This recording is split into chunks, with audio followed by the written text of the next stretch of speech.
Ya, pemirsa, kasus ini mencuat setelah warga menemukan koper di wilayah Tangerang, antara perbatasan Tangerang Bogor. Dan ketika dibuka, warga saat itu kaget karena melihat sejumlah potongan tubuh manusia. Sebelum kami membahas ini, kami hadirkan terlebih dahulu informasi lengkapnya berikut ini.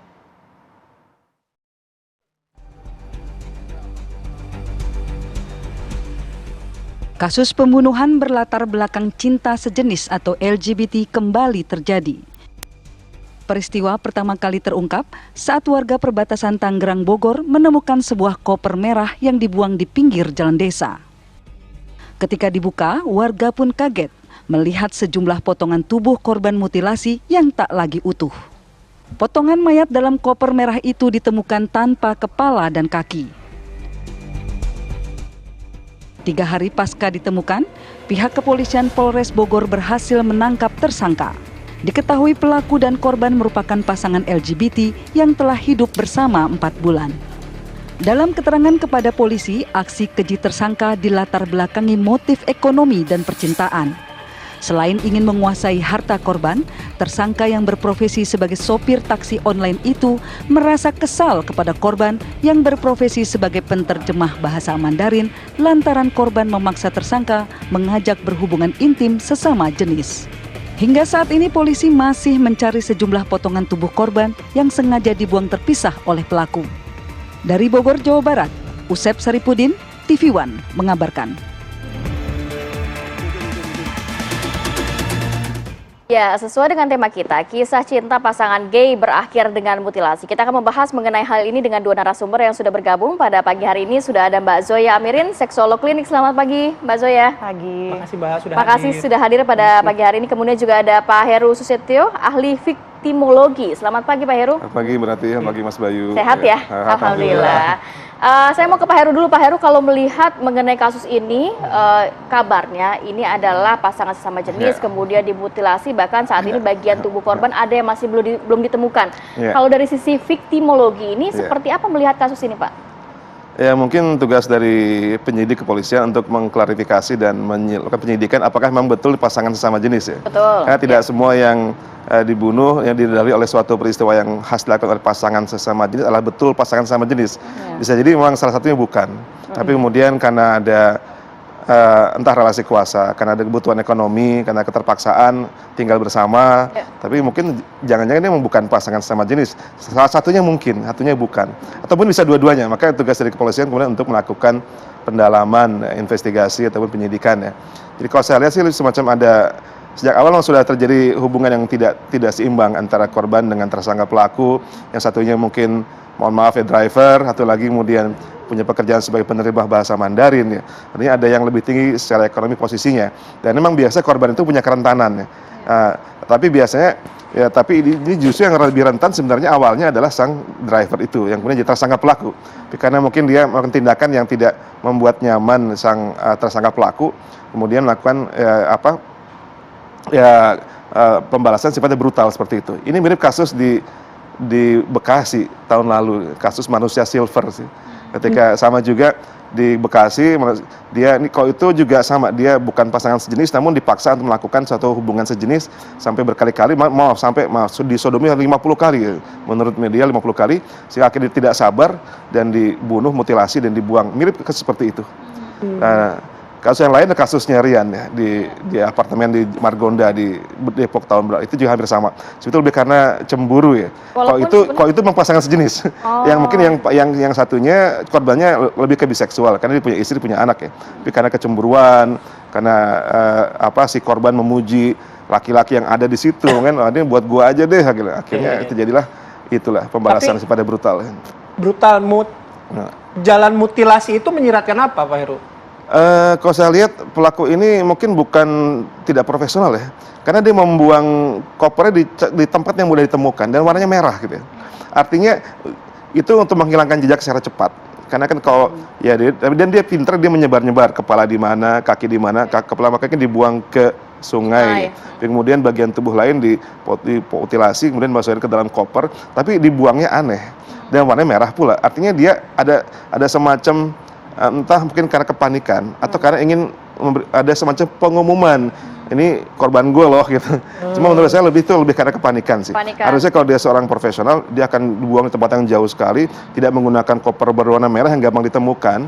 Juga bukan di jalan yang setiap orang mudah ditemui dengan berlalu lalang gitu. Betul. Jadi ada unsur mungkin Panik di situ. ya, gitu saya kira ini lebih mungkin ini perlu digali kepolisian. Apakah ini ada unsur perencanaan 340 KUHP atau unsurnya spontanitas? Kalau Pak, ya Pak Heru melihatnya sendiri dari sosok si pelaku nih ya, kan kabarnya sudah beberapa bulan tinggal bersama, kemudian awalnya pelaku ini ketemu saat memesan taksi online. Nah, kemudian juga pelaku ini nampaknya ingin menguasai harta korban, begitu ya menurut pihak kepolisian. Apakah di sini memang ada antara hubungan sesama jenis atau justru ada faktor ekonomi dengan ingin menguasai harta korban ini, Pak? Bisa kedua-duanya sih. Bisa. Namun tidak harus dimutilasi ya. Seperti dalam kasus yang juga berlangsung di Bekasi juga, yang korbannya juga perempuan yang dimutilasi oleh kalau nggak salah ya. Itu motifnya menguasai apartemen. Dan juga baru ketahuan 3 tahun kemudian. Itu sama. Tapi ini hetero ya, pasangan yang perempuannya sudah cukup 50-an, yang lakinya masih 30-an, dan dia punya istri dan punya anak ya. Kemudian menyewa kosan hanya untuk mengubur korban mutilasi. Dia lebih pintar nih, ketahuannya 3 tahun kemudian kasusnya itu. Ya, artinya memang ada yang sebagian motifnya karena ekonomi. Karena kejahatan sebagian urusannya kalau tidak karena nafsu, seksualitas, ekonomi, atau karena tujuan-tujuan politik dan lain-lain. Saya ke Mbak Zoya. Mbak Zoya, kalau tadi apa yang disampaikan Pak Heru gitu dalam konteks ini, relasi kuasanya tuh seperti apa sih? Ada nggak Mbak Zoya melihat, menganalisis begitu ya, terutama misalnya ini laki-laki sama laki-laki, relasi kuasanya akan seperti apa? Dan apakah itu berpengaruh pada seseorang untuk mengambil tindakan pidana gitu, nggak akhirnya menghilangkan nyawa orang? Kalau dalam urusan relasi sebenarnya ada 2 kalau saya lihat ya, ada relasi kuasa dan relasi gender. Biasanya relasi kuasa itu pelakunya pasti relatif lebih berkuasa, seperti yang dikatakan tadi, baik bisa secara ekonomi gitu atau secara kedudukan di masyarakat dan sebagainya. Tapi kalau relasi gender itu biasa dilakukan oleh mereka yang posisinya lebih rendah dibandingkan satunya. Misalnya kayak tadi ketika digambarkan sebagai misalnya nih taksi driver ya, kalau nggak salah dia. Jadi misalnya dia supir gitu, yang satunya itu adalah guru gitu ya misalnya. Dianggap misalnya dia pelaku ini adalah relasinya lebih rendah secara sosial. Itu kemungkinan dia memiliki relasi gender. Artinya dia merasa, wah saya nggak tahu nih apa yang terjadi. Tapi kalau misalnya menurut penyidikan kemungkinan aja gitu ya, karena dia sudah sering merasa teraniaya, baik secara emosi, mungkin juga merasa dimanfaatkan secara ekonomi gitu untuk kepentingan seksual juga bisa kan misalnya. Jadi saya setuju tadi bahwa belum tentu ketika laki-laki berhubungan seks dengan laki-laki is not necessarily bahwa itu adalah hubungan homoseksual. Bisa jadi yang satu butuh duit, yang satu butuh seks. Ini kan ada transaksi di sini, ini juga mungkin aja terjadi gitu ya. Tapi kalaupun ini adalah relasi homoseksual bisa nggak? Bisa aja. Tapi penumpukan yang dilakukan oleh mereka yang relasi gender ini yang merasa lebih rendah, dia ngerasa kayak, wah saya udah capek nih gitu. Mungkin tidak ada konsensual selama ini. Awalnya mungkin oke sama-sama suka selama saya dikasih duit selama ini itu. Tapi mungkin gitu ya, wah udah sering diminta tapi juga duitnya segini-segini aja gitu. Nah, itu bisa memotivasi seorang individu melakukan tindak kejahatan secara psikologis. Oke. Nah, dari amatannya dengan sesuai keilmuannya Mbak Zoya begitu ya. Apakah kasus-kasus, karena ini akhirnya kan mutilasi gitu, kita end up-nya di mutilasi. Apakah itu emang lekat ya dengan stigma hubungan gay? Atau sebenarnya itu hanya kebetulan saja gitu? Enggak, kalau saya ngelihatnya gini, sebenarnya laki-laki sama perempuan ya ketika dia komit sebuah pembunuhan, apalagi ada relasi romantis di sini, itu ada 2 tipe, bahwa laki-laki itu memiliki semacam masculine possessiveness. Itu semua laki-laki apapun orientasi seksualnya. Sementara perempuan itu lebih cenderung ketika dia melakukan pembunuhan itu karena penumpukan emosi gitu ya. Misalnya kalau kita ingat, saya saya lupa tahun berapa, tapi ada pembunuhan waktu itu masih zaman Maya Saribakti gitu ya. Di mana si perempuan itu dia memotong-motong dengan tenang suaminya, lalu dibawa ke Maya Saribakti dan tinggal di situ gitu ya. Itu karena dia sudah menerima banyak sekali kekerasan, jadi terjadilah dalam psikologi bahasanya precipitating event atau penumpukan hal-hal yang kecil yang mungkin sering dimarahin, diapain gitu ya, terus akhirnya satu kali dia oke, that's it, saya akan terakumulasi dan akhirnya oke, saya udah capek gitu, saya tidak mau diperlakukan seperti ini lagi, terjadilah pembunuhan. Itu relatif lebih sering terjadi pada perempuan. Nah sementara kalau laki-laki itu adanya male possessiveness, lebih sering laki-laki mengakui kalau misalnya karena terlalu cinta dengan alasan gitu ya, terlalu cinta, jadi biasanya itu dilandasi oleh kecemburuan yang amat sangat atau kemarahan yang amat sangat gitu ya. Nah inilah yang membuat kalau misalnya, jadi apakah laki-laki nanti memiliki relasi homoseksual, dia tetap memiliki kecenderungan ini, kecenderungan male possessiveness ini gitu. Nah, sementara si perempuan gitu ya tetap memiliki juga kemungkinan untuk penumpukan terakumulasinya sebuah emosi. Jadi ketika entah dia mau jadi lesbian, dia mau jadi gay, atau konteks homoseksual ataupun heteroseksual, kecenderungan pribadi masing-masing itu ada seperti ini. Baik, nanti kita lanjut lagi Mbak Zoya, Pak Heru. Tapi kami harus jeda terlebih dahulu. Apa kabar Indonesia Pagi akan kembali sesaat lagi.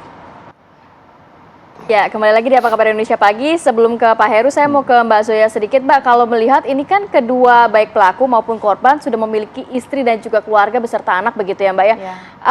Apakah kalau melihat Mbak Zoya sendiri melihat ini sebenarnya memang kecenderungan tidak pasangan sesama jenis, ataupun kalau memang mereka pasangan sama jenis, apakah itu juga memicu seseorang sehingga melakukan hal yang lebih ekstrim dibandingkan pasangan normal lawan jenis begitu Mbak Zoya? Oke. Saya istilah normal nih agak-agak sensitif nih buat psikolog ya. Kalau buat saya orientasi seksual adalah orientasi seksual ya secara psikologis ya gitu. Jadi normal nggak normal itu urusan lain. Nah, apakah kecenderungan ini ada? Buat saya siapapun dia, ini kan perbedaannya adalah bagaimana tingkat posesifnya. Kecenderungan posesiveness seorang laki-laki atau masculine possessiveness gitu, dan tingkat bagaimana rasa tertekan pada perempuan nih kalau misalnya kita mau melihat gendernya. Jadi apakah si laki atau si perempuan ini menjadi homoseksual atau si perempuan ini menjadi lesbian, si laki-laki menjadi gay, ya itu kecenderungan atau karakteristik dari perilaku romantisnya itu akan relatif tetap sama gitu ya. Apakah kalau misalnya kita kan banyak kalau mau membandingkan, kita mesti membandingkan kejahatan yang dilakukan oleh pasangan heteroseksual secara romantis atau pasangan romantis secara homoseksual, kan sebenarnya banyak aja, sama aja gitu kalau saya lihat. Tapi kalau dari kasus ini saya sepakat tadi gitu ya, bahwa saya tidak yakin bahwa keduanya ini adalah homoseksual. Kemungkinan salah satunya homoseksual. Nah kadang-kadang karena di masyarakat kita narasi bahwa pernikahan itu adalah satu-satunya cara untuk bahagia gitu kan ya, dan kedua bahwa ekspresi dari homoseksual itu masih dilarang atau dianggap tidak normal dan sebagainya, sehingga membuat banyak mereka yang homoseksual cenderung menyembunyikan diri di balik pernikahan heteroseksual gitu ya. Ada juga sih yang konsensual, saya menyebutnya sebagai lavender marriage gitu, atau pernikahan antara homoseksual dengan heteroseksual. Itu mungkin dia adalah seorang homoseksual, salah satunya adalah seorang homoseksual yang bersembunyi gitu ya. Sementara yang satunya lagi bisa jadi bukan gitu ya. Kalau karena ada urusan uang juga nih di sini. Jadi tanda tanya besar, apakah benar-benar ini ada hubungan homoseksual murni? Saya nggak yakin. Oke. Saya ke Pak Heru. Kalau soal mutilasi gitu ya. Pak Heru tadi menyampaikan kenapa harus menempatkan si koper di tempat yang aksesnya bisa dilihat banyak orang. Warna merah pula. Warna merah pula itu kan artinya diketahui. Tapi dengan memutilasi kemudian membuang dan memisahkan, itu ada kecenderungan apa lagi nggak Pak dari situ Pak? Ya, mutilasi ini bisa terjadi karena kemarahan yang luar biasa ya. Orang biasa membunuh kan karena alasan dari kemarahan, seksualitas, atau karena ekonomi. Ini karena kemarahan yang tidak terkontrol, kayak tadi betul kata Ibu Zoya tadi. Karena mungkin bukan sekali itu dia mungkin diperlakukan secara, katakanlah secara tidak pantas ya. Mungkin sudah kesekian kalinya, dan saat-saat dia tidak bisa menahan amarahnya. Di samping juga mungkin ada motif ekonomi, nanti tugas polisi untuk menelusuri ya. Jadi ada alasan karena kemarahan sehingga ya harus dimutilasi, karena begitu marah, begitu bencinya ya udah saya mutilasi saja. Yang kedua alasan praktis ya. Karena dengan mutilasi itu kan manusia lebih gampang ditekuk-tekuk, potong-potong-potong kaki ini, tangan di mana, perut di mana, gampang dimasukkan ke dalam koper, gampang dibuang. Dan dia sudah melakukannya dengan membuang kepala dan kaki di tempat yang berbeda, dibuang ke sungai, dan badannya yang lebih besar dimasukkan ke dalam koper, dipotong-potong terlebih dahulu. Tidak unsur kepraktisan. Memang yang buat saya aneh kenapa dibuang di tempat yang gampang ditemukan, di koper berwarna merah pula. Mungkin kemungkinan karena memang tidak ada barang lain di situ, hanya ada yang koper berwarna merah, atau ada dua kemungkinan. Mungkin ada unsur karena sebagian orang tuh ingin memproklamasikan. Ya, ini ada yang bangga sebagai ketika kode gitu sebagian serial killer tuh malah bangga ketika orang tahu itu perbuatan dia. Tapi ini kan bukan serial killer, ini pembunuh tunggal. Nggak tahu kalau kita ada yang korban sebelumnya, dugaan saya masih amatir lah. Karena ada yang emang sebagian serial killer ini memang dia ingin menunjukkan ini hasil kerja saya gitu. Ada kebanggaan khusus. Tapi dalam hal ini saya lihat lebih karena mungkin barang yang tersedia cuma itu, alat yang tersedia cuma itu, dan dia tidak berpikir panjang karena mungkin waktu, karena kan cepat sekali dalam 12 jam ketemu ya. Polisi menemukan siapa tersangka dalam 12 jam. Artinya ya ini suatu kejahatan yang gampang sekali ditebak, buku yang gampang ditebak apa judulnya, apa isinya, hanya dari tampak luarnya aja. Jadi perbuatan barangkali tidak direncanakan, namun kemudian membuangnya pun barangkali juga karena ketakutan yang berlebihan, akhirnya tidak berpikir panjang harus membuang korban kemana, akhirnya gampang sekali diidentifikasi begitu. Oke, nah soal relasi kuasa tadi Pak Heru menyebutkan, apakah dalam konteks ini kita juga nggak tahu ya, masih menunggu proses penyelidikan dari pihak kepolisian gitu. Tapi dalam relasi kuasa seperti ini kan mungkin dalam strata sosial, mungkin si korban jauh lebih tinggi gitu ya. Mungkin kita nggak tahu. Tapi si pelaku kan strata sosialnya lebih rendah gitu. Nah, apakah dalam hal tersebut, dalam keilmuannya Pak Heru, kemarahan itu bisa hanya kemarahan saja yang bisa memantik sampai si pelaku memutilasi si korban ini? Bisa jadi ada, pertama marah, juga ada triggernya biasanya. Kadang-kadang perlu trigger, kayak kasus di jalan raya. Kadang-kadang orang serempetan bisa berbaku bunuh kan, hanya karena mungkin dimaki ya. Maaf, bangsa tuh kurang ajar lu, orang gara-gara bisa marah loh. Padahal nggak kenal siapa korban, nggak kenal siapa pelaku, serempetan aja kan. Kayak kasus kemarin ada juga serempetan, bukan dosen UI juga. Ada yang kemudian ditendang motor, kita nggak tahu apa yang terjadi ya, masih urusan. Yang jelas dosen UI itu kemudian ditendang dan dia terjatuh sampai wajahnya hancur. Mungkin tidak kenal dengan pelaku, hanya gara-gara serempetan mungkin bertukar ucapan yang mungkin tidak mengenakan salah satunya. Jadi hanya sebab yang mungkin sepele, cuma membuat marah, dan juga mungkin dia punya persoalan sebelumnya, mungkin masalah rumah tangga, masalah di kantor, masalah di masyarakat, yang itu akhirnya ketika ada yang jadi triggernya, udahlah sekalian aja gitu. Itu dan nggak sedikit orang yang punya beban banyak, kemudian ada triggernya membuat tidak bisa mengontrol emosinya. Biasanya banyak kasus ini yang tadi seperti dikatakan Mbak Zoya juga banyak yang terjadi akumulasi. Sebenarnya sini sudah menumpuk begitu ya. Apa sih yang bisa dilakukan Mbak Zoya jangan sampai ujungnya ada kasus-kasus lain yang berbuntut terhadap pembunuhan dan juga mutilasi? Nah, ini sih benar-benar kalau dalam psikologi kita bilangnya pengelolaan stres gitu ya. Banyak orang yang melakukan apa yang namanya denial gitu, tidak mau mengakui bahwa iya kita butuh istirahat, mungkin kalau misalnya bercandaannya jaksel gitu adalah butuh healing gitu ya. Kadang-kadang kita lupa gitu ya untuk menarik diri dulu dari segala macam kesibukan gitu, karena seperti yang diungkapkan Pak Heru, saya setuju gitu, ada banyak orang ya ketika dia stres dan tertekan, dia kadang-kadang udah deh cari alasan nih supaya gue bisa melakukan sesuatu nih gitu ya. Jadi serempet mobil gue, hajar. Mungkin sebenarnya marahnya itu aslinya itu cuma dari level 1 sampai 10 cuma 4. Jadi tapi karena dia lagi stres, karena meledak, karena ada sumber pemicunya yang jauh sebelumnya sudah ada penumpukan, bisa jadi dia meledaknya jadi 10 gitu. Sampai seperti tadi kita dikatakan, ketika ada hal-hal yang kecil atau sepele gitu ya, terus sampai orang melakukan sebuah kejahatan yang begitu keji dan kejam, pasti ada pemicu rentetan sebelumnya yang mungkin tidak dilakukan oleh si korban gitu ya, tapi lebih banyak adalah masalah dinamika dari kehidupannya atau dinamika kepribadiannya dari si pelaku ini sendiri gitu. Jangan denial begitu ya Mbak? Iya, jangan denial, lakukanlah pengelolaan emosi. Kalau kita lagi capek, boleh lo istirahat gitu. Boleh nangis juga, boleh nangis. Iya, boleh nangis banget. Kadang-kadang cowok boleh nangis, kalau nangis cowok. Baik, terima kasih Mbak Zoya, Pak Heru, terima kasih banyak insight yang kita dapatkan di pagi hari ini. Juga mudah-mudahan diskusi ini juga bisa menambah pengetahuan kita lah untuk mengelola, minimal tadi kalau kata Mbak Zoya, mengelola emosi.